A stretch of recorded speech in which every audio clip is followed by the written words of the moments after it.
ਸਤਿ ਸ਼੍ਰੀ ਅਕਾਲ ਬੱਚਿਓ। ਅੱਜ ਅਸੀਂ ਮੈਥਸ ਦਾ ਚੈਪਟਰ ਟ੍ਰਾਇੰਗਲਸ ਉਸਦੇ ਵਿੱਚ ਇੱਕ ਬਹੁਤ ਹੀ ਇੰਪੋਰਟੈਂਟ ਥਿਊਰਮ ਹੈ ਜਿਹਨੂੰ ਆਪਾਂ ਥੇਲਸ ਥਿਊਰਮ ਦੇ ਨਾਮ ਨਾਲ ਜਾਣਦੇ ਹਾਂ। ਥੇਲਸ ਥਿਊਰਮ ਜਾਂ ਫਿਰ ਤੁਸੀਂ ਉਸਨੂੰ ਕਹਿ ਸਕਦੇ ਹੋ ਬੇਸਿਕ ਪ੍ਰੋਪੋਰਸ਼ਨੈਲਿਟੀ ਥਿਊਰਮ। ਇਹ ਥਿਊਰਮ ਥੇਲਸ ਨਾਮ ਦੇ ਸਾਇੰਟਿਸਟ ਨੇ ਬਣਾਈ ਸੀ, ਸੋ ਇਸ ਕਰਕੇ ਇਸ ਥਿਊਰਮ ਦਾ ਨਾਮ ਸ਼ਾਰਟਕਟ ਨੇਮ ਥੇਲਸ ਥਿਊਰਮ ਦੇ ਨਾਮ ਦੇ ਨਾਲ ਜਾਣਿਆ ਜਾਣ ਲੱਗਿਆ। ਅੱਜ ਅਸੀਂ ਇਸ ਦੀ ਸਟੇਟਮੈਂਟ ਤੇ ਇਹਦੇ ਪ੍ਰੂਫ ਦੇ ਬਾਰੇ ਗੱਲ ਕਰਾਂਗੇ। ਜਿਵੇਂ ਕਿ ਤੁਹਾਨੂੰ ਪਤਾ ਹੀ ਹੈ ਕਿ ਅਗਰ ਇੱਕ ਥਿਊਰਮ ਹੋਏ ਤੇ ਉਹਦਾ ਪ੍ਰੂਫ ਤੇ ਉਹਦੀ ਸਟੇਟਮੈਂਟ ਦੇ ਹਰ ਇੱਕ ਸਟੈਪਸ ਹੁੰਦੇ ਨੇ। ਸਭ ਤੋਂ ਪਹਿਲੇ ਅਸੀਂ ਗਿਵਨ ਕੀ ਪ੍ਰੂਫ ਕਰਨਾ ਹੈ। ਪ੍ਰੂਫ ਅਗਰ ਕੋਈ ਸਾਨੂੰ ਕੰਸਟਰਕਸ਼ਨ ਦੀ ਲੋੜ ਪਵੇ, ਅਗਰ ਅਸੀਂ ਆਪਣਾ ਪ੍ਰੂਫ ਕਰਨ ਦੇ ਲਈ ਕੁਝ ਕੰਸਟਰਕਟ ਕਰਨਾ ਚਾਹੁੰਦੇ ਹਾਂ ਆਪਣੀ ਡਾਇਗਰਾਮ ਦੇ ਵਿੱਚ, ਉਹ ਕੰਸਟਰਕਸ਼ਨ ਦੇ ਪੈਰਾਗ੍ਰਾਫ ਦੇ ਅੰਡਰ ਉਸ ਤੋਂ ਬਾਅਦ ਪ੍ਰੂਫ ਲਿਖਣਾ ਸ਼ੁਰੂ ਕਰਦੇ ਹਾਂ। ਸੋ ਪਹਿਲੇ ਆਪਾਂ ਗੱਲ ਕਰਦੇ ਹਾਂ ਇਹਦੀ ਸਟੇਟਮੈਂਟ ਦੀ। ਸੋ ਸਟੇਟਮੈਂਟ ਕੀ ਕਹਿ ਰਹੀ ਹੈ? If a line is drawn parallel to one side of a triangle to intersect the other two sides in distinct points, the other two sides are divided in same ratio। ਅਸੀਂ ਇਸ ਚੀਜ਼ ਨੂੰ ਇੱਕ ਇੱਕ ਕਰਕੇ ਸਮਝਦੇ ਹਾਂ। If a line is drawn parallel to one side of a triangle, ਸੋ ਸਭ ਤੋਂ ਪਹਿਲੇ ਮੈਂ ਇੱਕ ਟ੍ਰਾਇੰਗਲ ਕੰਸੀਡਰ ਕੀਤੀ ਕਿਉਂਕਿ ਮੇਰੀ ਥਿਊਰਮ ਦੇ ਵਿੱਚ ਸਟਾਰਟਿੰਗ 'ਚ ਹੀ ਲਿਖਿਆ ਗਿਆ ਹੈ ਕਿ ਇੱਕ ਟ੍ਰਾਇੰਗਲ ਦੀ ਤਾਂ ਲੋੜ ਹੈ ਹੀ।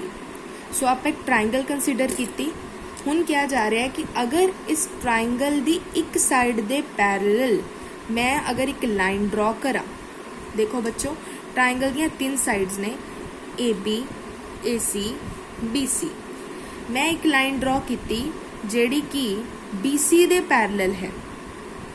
ਤੁਸੀਂ AB ਦੇ ਪੈਰਲਲ ਵੀ ਡਰਾ ਕਰ ਸਕਦੇ ਹੋ, AC ਦੇ ਪੈਰਲਲ ਵੀ ਡਰਾ ਕਰ ਸਕਦੇ ਹੋ। ਇਸ ਤਰ੍ਹਾਂ ਦੀ ਕੋਈ ਕੰਡੀਸ਼ਨ ਨਹੀਂ ਹੈ ਕਿ ਆਪਾਂ BC ਦੇ ਪੈਰਲਲ ਹੀ ਡਰਾ ਕਰਨੀ ਹੈ।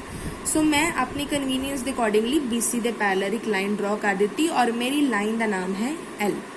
ਹੁਣ ਥਿਊਰਮ ਕੀ ਕਹਿ ਰਹੀ ਹੈ ਕਿ ਅਗਰ ਅਸੀਂ ਇੱਕ ਲਾਈਨ ਪੈਰਲਲ ਡਰਾ ਕਰਦੇ ਹਾਂ ਟ੍ਰਾਇੰਗਲ ਦੀ ਇੱਕ ਸਾਈਡ ਦੇ, ਤੇ ਉਹ ਜਿਹੜੀ ਲਾਈਨ ਤੁਸੀਂ ਪੈਰਲਲ ਡਰਾ ਕੀਤੀ ਉਹ ਬਾਕੀ ਦੋ ਲਾਈਨਾਂ ਨੂੰ ਇੰਟਰਸੈਕਟ ਕਰ ਰਹੀ ਹੈ। ਦੇਖੋ ਬੇਟਾ, ਇੱਥੇ ਵੀ ਇੰਟਰਸੈਕਟ ਕਰ ਰਹੀ ਹੈ ਔਰ ਇੱਥੇ ਵੀ ਇੰਟਰਸੈਕਟ ਕਰ ਰਹੀ ਹੈ।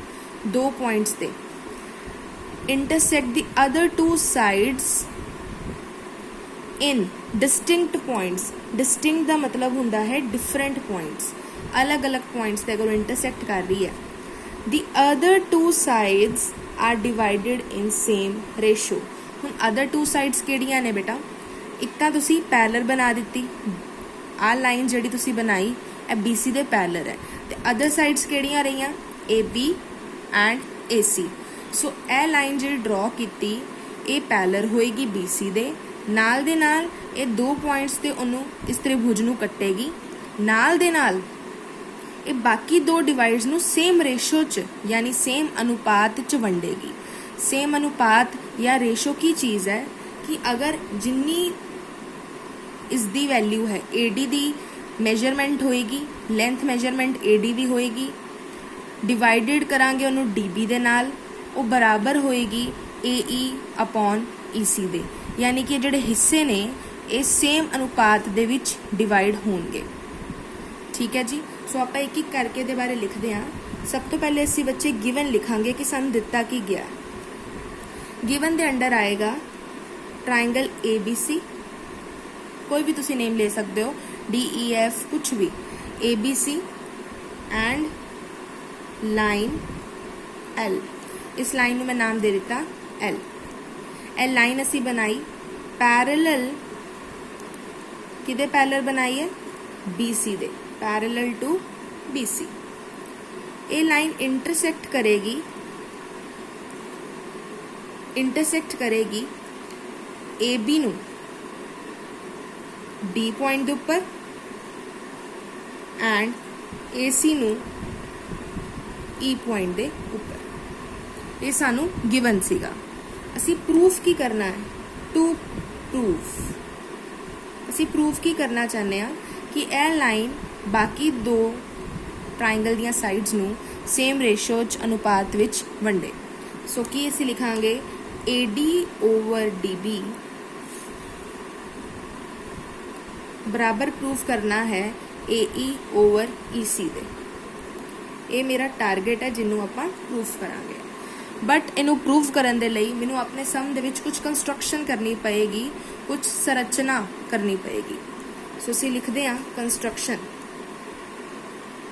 जो जो आपां करना है वो नाल नाल असीं मैंशन भी करना है। सो कंस्ट्रक्शन दे विच मैं की करन जा रही हां, मैं B ते E नू ज्वाइन करांगी। मैं ज्वाइन करन जा रही हां B ते E नू। डॉटेड लाइन ने इस करके शो करी जाए क्योंकि कंस्ट्रक्शन कर रहे हैं। तो C ते D नू ज्वाइन करांगी। ये मेरी पहली कंस्ट्रक्शन है। नाल दे नाल मैं एक होर कंस्ट्रक्शन करन जा रही हां। मैं E पॉइंट तो एक परपेंडिकुलर ड्रॉप करांगी AB लाइन दे ऊपर। सो E पॉइंट तो एक परपेंडिकुलर ड्रॉप करना है।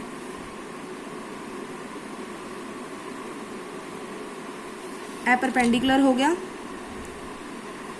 90 डिग्री का कोण बिल्कुल ए उपर लाइन के उपर बिल्कुल सीधी लाइन जड़ी होंगी है, जिवें मेरा स्केल है, स्केल के उपर है बिल्कुल पेन परपेंडिकुलर यानी कि 90 डिग्री ते है।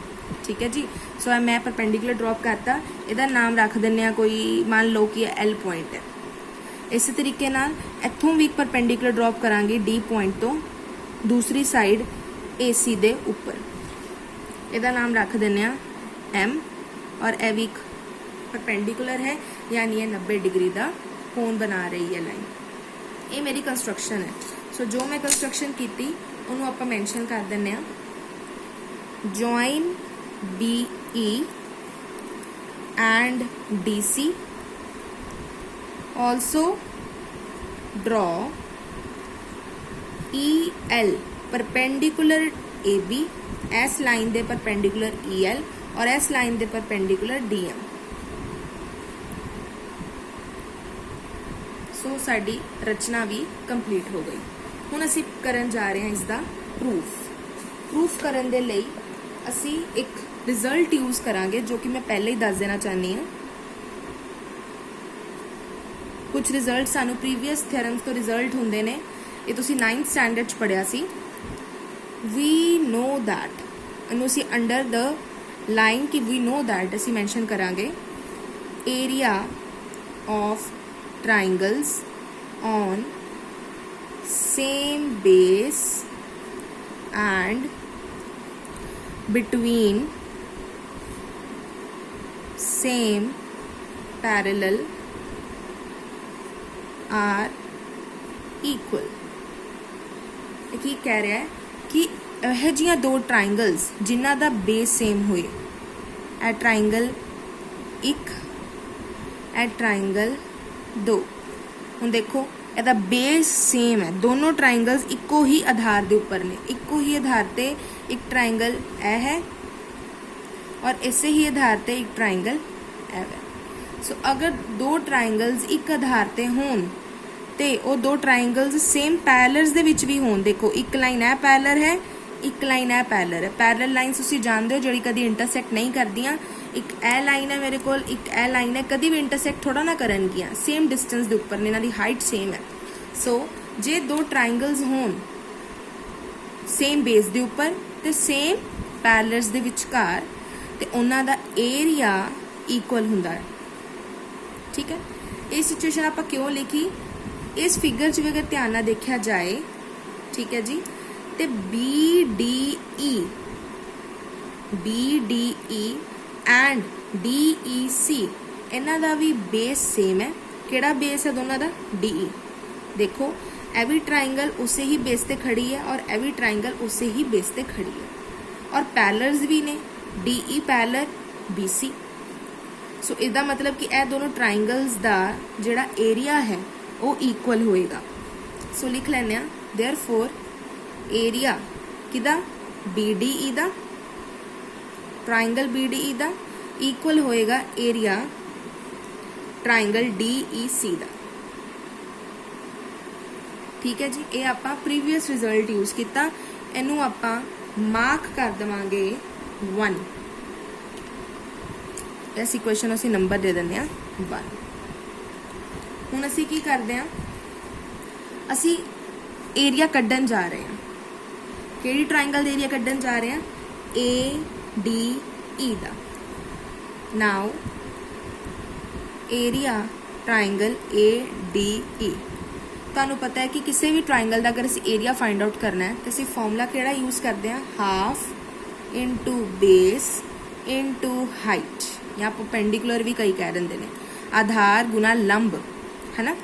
सो अगर ਅਸੀਂ ਆਪਾਂ ट्राइंगल चूज की है ਜਿਹੜੀ ए डी ई, ਇਹਦੇ ਲਈ आधार की होएगा ਤੇ लंब की होएगा। देखो साइड ਤੇ ਆਪਾਂ ड्रॉ करते हैं। ਇਹ ट्राइंगल है ADE, ADE, ठीक है जी। ਇਹ ਲੰਬ है ਉਹਦੇ ਉੱਤੇ, ਤੁਸੀਂ ਦੇਖ ਰਹੇ ਹੋ, ਇਹ ਲੰਬ है ਉਹਦੇ ਉੱਤੇ, यानी कि परपेंडिकुलर, यानी कि ਉਹਦੀ हाइट है। सो ਆਪਾਂ बेस ਕਿਹੜਾ ਲਵਾਂਗੇ? ऑब्वियसली ਜਿਹੜਾ ਲੰਬ ਹੁੰਦਾ है, परपेंडिकुलर ਹੁੰਦਾ है, ਉਹ ट्राइंगल ਦੇ ਆਧਾਰ ਦੇ ਉੱਪਰ ਹੀ ਖੜਾ ਹੁੰਦਾ। ਜੇ ਇੱਕ ट्राइंगल है, ਜੇ ਇੱਕ ਮੇਰੇ ਕੋਲ ट्राइंगल है, ਤੇ ਜਿਹੜਾ ਲੰਬ ਹੋਏਗਾ ਉਹ ਸਿੱਧਾ ਬਿਲਕੁਲ ਇਸ ਤਰ੍ਹਾਂ आधार के उपर ही खड़ा होएगा। जे मैं इनू आधार मनांगी तो मेरा लंब ए होएगा, जे मैं इनू आधार मनांगी तो मेरा लंब ए होएगा। सो फिलहाल मैं अपना जोड़ा आधार है वो ए डी नू मान रही हाँ, A D. So Aadhaar A D, उहदे ते जोड़ा लंब है वो फिर केड़ा आएगा? ई एल, ठीक है जी। हुण ए डी ई आपां निकाल चुके हैं। ਹੁਣ मैं ਕੱਢਣ जा रही हाँ DBE ਦਾ ਏਰੀਆ, DBE ਦਾ ਏਰੀਆ। हाँ जी, ਤੇ ਜਦੋਂ ਮੈਂ ਹੁਣ ਏਰੀਆ ਲਿਖਾਂਗੀ ट्राइंगल BDE ਦਾ, ਤੇ ਤੁਸੀਂ ਕਹੋਗੇ ਕਿ ਇਹਦੇ ਉੱਪਰ ਤੇ ਲੰਬ ਹੈ ਹੀ ਨਹੀਂ। ਅਸੀਂ ਫਾਰਮੂਲਾ ਲਗਾਣਾ ਨਾ, half into base into height ਜਾਂ ਲੰਬ, ਤੇ ਇਹਦਾ ਤੇ ਲੰਬ ਹੈ ਹੀ ਨਹੀਂ ਹੈਗਾ। ਜਿਹੜਾ ਲੰਬ ਹੈ ਜ਼ਰੂਰੀ ਨਹੀਂ ਕਿ ਉਹ ਟ੍ਰਾਇੰਗਲ ਦੇ ਵਿਚਕਾਰ ਹੀ ਹੋਵੇ, ਉਹ ਟ੍ਰਾਇੰਗਲ ਤੋਂ ਬਾਹਰ ਵੀ ਹੋ ਸਕਦਾ ਹੈ।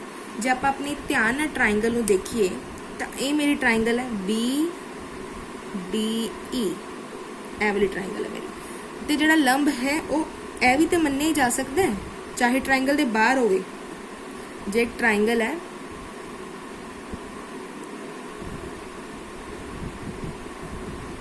ਇੱਕ ਤਾਂ ਲੰਬ ਵਿਚਕਾਰ ਹੁੰਦਾ ਹੈ, ਇੱਕ ਲੰਬ ਅਸੀਂ ਬਾਹਰ ਵੀ ਲੈ ਸਕਦੇ ਹਾਂ। ਸੋ ਇਹਦੇ ਆਧਾਰ ਤੇ BDE ਦਾ ਏਰੀਆ ਕੀ ਆ ਜਾਏਗਾ? ਬੇਸ ਲਵਾਂਗੇ ਹੁਣ BD, ਲੰਬ ਲਵਾਂਗੇ EL।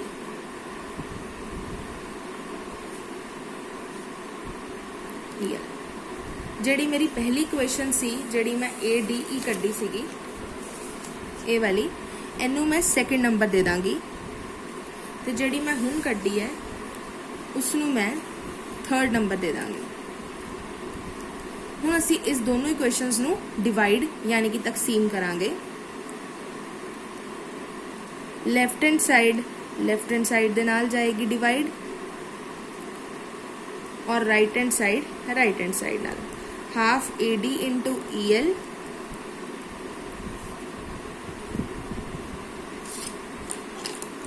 और ਇਹਦਾ हाफ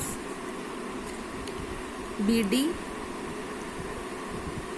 इंटू EL। मैं सैकेंड ते थर्ड नू डिवाइड किया है, तो साइड ते लिख सकते हो divide second by third. So half ते हाफ कैंसल हो जाएंगे और EL भी कैंसल हो जाएंगे। मेरे को बचा AD ओवर BD। इस इक्वेशन को आप फोर्थ नंबर दे देंगे। हुण जो काम सेम मैं ADE ओवर BDE ਲਈ ਕੀਤਾ, ਹੁਣ मैं दो ट्राइंगल्स होर लवांगी। ADE दोबारा लैनी है, लेकिन हुण BDE की बजाय DE ते C कंसीडर करनी है, यानी कि ए वाला पोर्शन। बड़ा ही सिस्टमैटिक है। ए ट्राइंगल दोनों वारी लैनी है और दूसरी वारी ए लैनी है और थर्ड टाइम तुसी DEC लैनी है। ठीक है जी, तुहाडा सारी साइड कवर हो जाएगी। सो ADE लिखन लग्या, हुण तुसी कहोगे वो तो असीं कढ चुके हैं, बट मैं तुहानूं पहले ही कहा सी कि ADE कड्ढन लग्या तुसी आधार लिता सी AD और उहदे ते परपेंडिकुलर लिता सी EL। हुण ट्राइंगल तो सेम रहेगी, लेकिन इस बार असीं आधार लवांगे AE, क्योंकि उहदे उपर भी तो लंब है, उहदे उत्ते भी तो परपेंडिकुलर है। हुण असीं लवांगे AE। AE दे उपर कौन परपेंडिकुलर है? DM। सो तुसी याद रखना है, एक बारी आधार जाएगा AD, लंब जाएगा EL, और दूसरी बारी आधार जाएगा AE, लंब जाएगा DM। सिस्टमैटिक तरीके दे नाल चलते जाना है। सो हुण असीं की करन जा रहे हैं, फिर तो कड्ढन जा रहे हैं area of triangle ADE, half, Aadhaar is AE, base is AE, perpendicular कौन है DM। एनु नंबर दे दी 5। हुण कि ट्राइंगल लैनी है DEC, हाफ, फिर वही गल, बेस जाएगा EC, लंब ट्राइंगल तो बाहर है DM, EC इंटू DM। देखो DM DM सेम आने चाहिए, और लास्ट टाइम तुहाडे EL EL सेम सी। इनू नंबर दे दो 6। हुण दोबारा तो इन्हां नू डिवाइड करो, डिवाइड 5 एंड 6, तो तुहानू की मिलेगा डिवाइड करन तो बाद, area triangle ADE, area triangle DEC, दोनों इक्वेशंस डिवाइड की हैं। हाफ AE गुना DM, हाफ EC गुना DM, half half cancel, DM DM cancel. हुण तुहाडे कोल रिजल्ट आ गया AE ओवर AC। इन्हू तुसीं मान लेना है 7th इक्वेशन। हुण अगर असीं ध्यान दे नाल दो इक्वेशंस नू देखीए, किहड़ियां किहड़ियां, एक तुसीं देखनी है इक्वेशन नंबर 4th, और एक तुसीं देखनी है इक्वेशन नंबर 7। नाल दे नाल एक रिजल्ट जिहड़ा स्टार्टिंग ते लिखवाया सी उसनू यूज करन जा रहे हैं। की रिजल्ट सीगा कि दो ट्राइंगल्स ਜਿਹੜੀਆਂ सेम बेस ते होण ते सेम पैरलर्स ते होण, उन्हां दा एरिया हुंदा है इक्वल। ऐसे पहले ही कर चुके हैं। सो 4th इक्वेशन ते 7th इक्वेशन चो देखिए, लेफ्ट हैंड साइड इधर भी ADE, इस साइड भी ADE, इधर है BDE और इधर है DEC, और सानू पता है कि BDE ते DEC बराबर ने। देखो ADE ऑलरेडी बराबर है तो BDE DEC भी बराबर ने, यानी कि लेफ्ट हैंड साइड पूरी दी पूरी, लेफ्ट हैंड साइड पूरी दी पूरी तुहाडी सेम हो गई, आ ते ए इक्वल ने, क्योंकि ADE BDE ते DEC दा फर्क सीगा, बट असी फर्स्ट रिजल्ट लिख दिता कि वो भी बराबर ने। सो लेफ्ट हैंड साइड तुहाडी सेम हो गई। हुण जे लेफ्ट हैंड साइड सेम है तो राइट हैंड साइड नू भी सेम होना पएगा। सो असी इत्थे लिखांगे यूजिंग इक्वेशन 1, 4 एंड 7 तीनों यूज कीतियां। 1 रिजल्ट भी यूज किया, 4th भी यूज किया, 7th भी यूज किया। असी इस आधार पे पहुंचे कि अगर लेफ्ट हैंड साइड सेम तो राइट हैंड साइड नू भी सेम होना पएगा। इसका मतलब AD ओवर BD बराबर ने AE ओवर EC दे, और स्टार्टिंग ते असी अपने 2 प्रूफ दे विच यही दिता सी कि AD over DB AE over EC बराबर होंगे, वही असी प्रूव कर दिता। साइड तुसी ले सकते हो हैंस प्रूव्ड। ठीक है जी। सो ये है थोड़ी थेल्स थ्योरम। असी की प्रूव किया, दोबारा सुन लो कि एक ट्राइंगल, उहदे उपर बनाया गया एक पैरलल लाइन जो कि किसी ट्राइंगल की एक साइड दे पैरलल सी, 2 पॉइंट्स ते कट रही सी वो पैरलल लाइन। असी प्रूफ करना सी कि जिथे वो 2 पॉइंट्स ते कट रही है वो 2 हिस्से जिहड़े ने उन्हां दा अनुपात बराबर होएगा। ठीक है जी। सो वो असी प्रूफ कर दिता कि AD over DB AE over EC दे बराबर होएगा। ये साडा प्रूफ हो गया। इनू असी कहने आ थेल्स थ्योरम या फिर बेसिक प्रोपोर्शनैलिटी थ्योरम। प्रोपोर्शन आ रही है ना, बेसिक प्रोपोर्शनैलिटी थ्योरम। धन्यवाद।